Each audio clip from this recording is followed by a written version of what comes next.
Olá, tudo bem? Você está no canal Palavra Consagrada e eu sou o pastor Rocivan Amaral. Juntos vamos hoje meditar no texto de Atos, capítulo 5, verso 42, sobre o tema Jesus, o Cristo. Vamos ler juntos? E todos os dias no templo e de casa em casa não cessavam de ensinar e de pregar Jesus, o Cristo. A igreja de Jerusalém, que nasceu com o derramar do Espírito Santo, recebeu de Cristo a missão de dar continuidade ao seu ministério. E ela se tornou um exemplo, um modelo de igreja que todos nós devemos ser, por causa do seu grandioso e poderoso crescimento, e crescimento acelerado. Em Atos 2, 47 diz que todos os dias o Senhor acrescentava na igreja o número daqueles que iam sendo salvos. No capítulo 5, no verso 14, diz que a igreja crescia cada vez mais, tanto de homens como de mulheres. Então, esse crescimento acelerado se deu de tal forma que ela se tornou uma igreja modelo, porque a Bíblia diz que quem dá o crescimento é o Senhor. Então, se o Senhor, o Deus Todo-Poderoso, deu o crescimento ou dava o crescimento a eles, era porque ali havia algo que agradava a Deus. E no texto que lemos aqui no capítulo 42, no versículo 52 do capítulo 5, nós vemos que aquelas pessoas, aqueles irmãos, pregavam e ensinavam Jesus todos os dias no templo e também nas casas.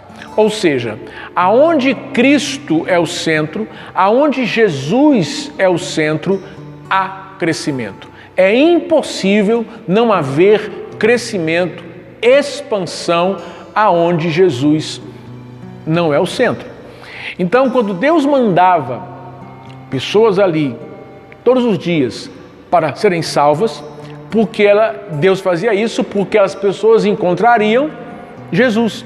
Porque aquelas pessoas aqueles irmãos viviam Jesus todos os dias. Era uma vida diária com Ele, era um caminhar diário com o Senhor e por isso eles expandiam. O que eu aprendo é que quando nós andamos com Jesus, quando nós caminhamos com Cristo, quando Ele é o centro da nossa vida, o centro da nossa existência, é impossível permanecermos do mesmo tamanho. Nós vamos crescer, até porque em Efésios 2,13 diz que nós temos que crescer a tal ponto de alcançarmos a sua estatura, a estatura de varão perfeito. Então, caminhando com Jesus, nós vamos crescendo, nos desenvolvendo, até chegarmos a ser como Ele. Então, aonde Cristo é o centro, aonde Cristo é de fato a essência e a plenitude, o crescimento é inevitável, os resultados são surpreendentes. É o que acontecia, ou era o que acontecia com aqueles irmãos na igreja de Jerusalém, na igreja primitiva. Então, quem é este Jesus que nós devemos fazer dele o centro da nossa vida? Quem é esse Jesus, o impulsionador do crescimento, da expansão, que devemos fazer dele o grande Senhor da nossa existência? Hoje eu quero falar sobre apenas duas características de Jesus que deve nos levar a cada vez mais buscá-lo, não só conhecê-lo, mas também torná-lo o epicentro da nossa existência. A primeira coisa que eu aprendo que Jesus é que Jesus, segundo a Bíblia, João 1, capítulo 14, ele é o Deus encarnado, o Deus que se fez carne. e segundo o texto que eu acabei de citar, de João 1,14, e habitou entre nós. O Deus que se fez carne e habitou entre nós. Ou seja, o Senhor Todo-Poderoso, Ele veio experimentar o que é ser um humano.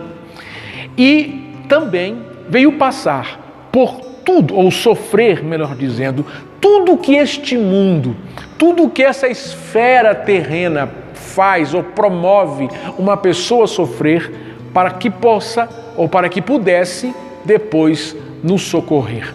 Em Hebreus 2,18 diz que Jesus, Ele passou por muitas situações, por muitas aflições, por muitas tentações para nos socorrer. Em João 16,33 diz, palavra de Jesus, que no mundo tereis aflições, mas tende bom ânimo, porque eu venci o mundo. Então, Deus se fez carne em Jesus, veio experimentar a forma humana, a figura humana e venceu tudo aquilo que nós devemos vencer. Todo o sofrimento que esse mundo causa em nossa vida, Ele venceu ao derrotar a cruz.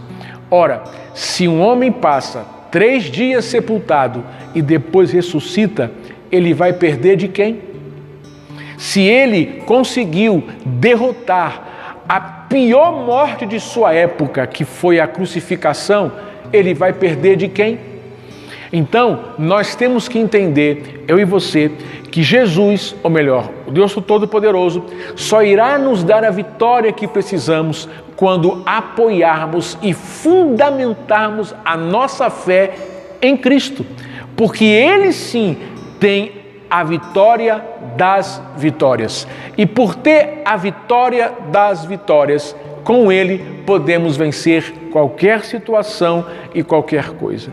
Paulo diz em 1 Coríntios, capítulo 15, verso 57, que Deus nos dá a vitória por meio de Jesus Cristo. Em Romanos 8,37 diz, mas em todas estas coisas somos mais do que vencedores por intermédio daquele que nos amou. Então, por meio de Jesus, que venceu a morte, que venceu a cruz, que venceu a crucificação, que como homem derrotou tudo aquilo, todo tipo de sofrimento que esse mundo pode fazer alguém passar, por meio dele, nós podemos também vencer todas as coisas. Palavras do próprio Jesus, tudo é possível ao que crê. Palavras do apóstolo Paulo, tudo posso naquele que me fortalece. Então, se você apoiar a sua fé em Jesus, se você entregar o seu coração para Jesus e torná-lo o centro de sua vida, não há nada que irá resisti-lo. Amém? A segunda característica de Jesus que nos faz torná-lo, fazê-lo o centro da nossa vida, é que o Cristo, o Messias, é o lado divino do Filho do Homem. O Cristo, o divino, o Messias, é o lado divino do Deus encarnado, do Filho do Homem. E o que é o Cristo, o Messias? Que lado divino é esse, pastor Rocivan? A Bíblia diz em Hebreus 1, verso 13, que ele é a expressão exata de Deus. Jesus é a manifestação precisa do Deus Criador, do Deus Pai, do Deus que está assentado no trono. E por ser a expressão exata, a expressão precisa do Deus verdadeiro, do Deus Criador, daquele que deu origem a todas as coisas, ele disse que ele é o único caminho para se achegar a este Deus. Eu sou o caminho, a verdade e a vida. E como nós entramos por esse caminho, temos acesso à vida eterna. Em João 17,3 diz que a vida eterna é esta, que conheçam a Ti, o único Deus verdadeiro, e a Jesus Cristo, a quem enviaste. Então, em Cristo, nós temos a garantia de um lugar na vida eterna, além também de nos dar a segurança ou a liberdade de entrar no Santo dos Santos, o lugar mais íntimo do Deus Criador, com intrepidez, isto é, com ousadia, e ali desfrutarmos de tudo aquilo que nos deu ou que temos direito. Através de quê? Através do seu sangue. Sangue este que nos libertou do pecado. O pecado que nos separava de Deus. Então, por que Deus nos recebe no seu lugar mais íntimo? Porque antes de olhar para nós, Deus olha para Jesus na cruz e se relaciona conosco. Então, aquele sangue derramado na cruz, que Ele venceu, que Ele derrotou, nos dá acesso livre ao Deus Criador, ao Deus Todo-Poderoso. Aqueles irmãos lá da igreja primitiva, eles viviam isso, viviam esse Cristo, viviam esta presença de Cristo todos os dias, diariamente.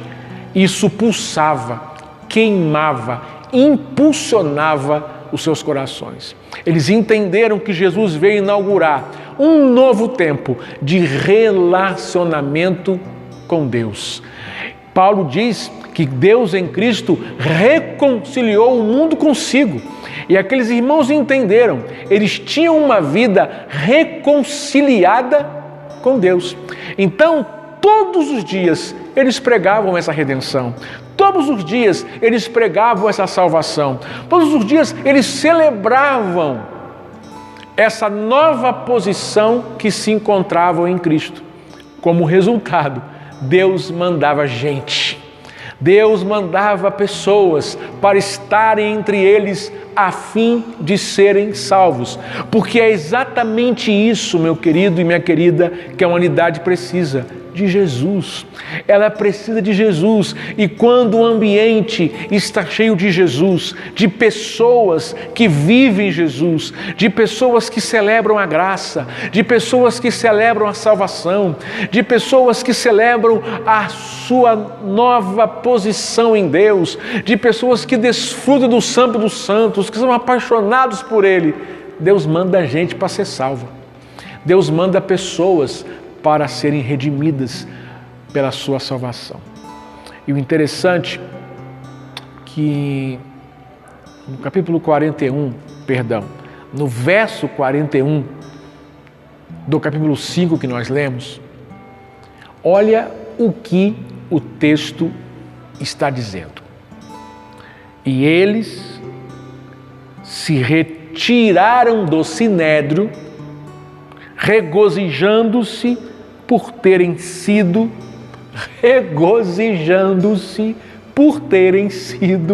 dignos de sofrer afrontas por esse nome. Que coisa maravilhosa. Eles eram tão apaixonados por Jesus, tão fascinados por Jesus, que quando o sofrimento vinha, eles se alegravam, se sentiam dignos de sofrer por Ele. Não se ofendiam quando eram afrontados. Por quê? Porque Jesus era o centro de suas vidas. E as consequências de ter Jesus como o centro de suas vidas, quando eram ruins, eles se regozijavam. Era num ambiente desse, era no meio de pessoas assim, que Deus mandava gente. E todos os dias naquela igreja, alguém era salvo. Queridos, não vamos nos ofender com as afrontas que recebemos por causa do Evangelho. Nós só seremos considerados filhos de Deus pela humanidade, pelo mundo, quando formos chamados de pacificadores. Jesus falou assim: bem-aventurado são os pacificadores, porque serão chamados de filhos de Deus. Então, quando a sua fé for afrontada, quando o seu Jesus for afrontado, ultrajado, debochado, não se ofenda, porque não é essa a direção que temos na palavra. Cristo ficou na cruz, de braços abertos, crucificado, as pessoas passavam e debochavam dele e ele não fazia nada, ele não fez nada. O sofrimento para quem vive Jesus todos os dias, o sofrimento para quem tem Jesus como sempre da sua vida é motivo de alegria, porque aqueles irmãos, ao invés de se ofenderem com as afrontas que recebiam por terem Jesus em suas vidas, você sabe o que eles faziam? Eles pregavam. Eles pregavam. Eles não paravam de pregar, mesmo afrontados. E é o que temos que fazer. Até Cristo voltar, até chegarmos à estatura dele, vamos ser afrontados, vamos ser perseguidos, vamos ser debochados, vão rir de nós. E muitas vezes vão encontrar argumentos na história, na filosofia, para desconstruir a nossa fé, na política. Vão pegar os nossos erros do passado, que infelizmente, no passado, os que se ofenderam por serem afrontados, mataram muita gente, e isso é uma verdade que nós não podemos negar, mas aconteceu. Então vão pegar esses fatos para dizer que a fé cristã não é boa. Porém, qual a nossa posição? Não se ofender, ser pacificador e continuar pregando Jesus, o Cristo, com todo o poder, com toda a autoridade e com todo amor. Que Deus abençoe a sua vida e que Cristo seja o centro da sua existência e o grande amor da sua vida. Se você gostou desse vídeo, me ajude aí, dá um like, compartilha, divulga. Vamos pregar o Evangelho, vamos espalhar, divulgar essa mensagem pelos 4 campos da terra, para a glória e louvor do nome dele. Um grande abraço.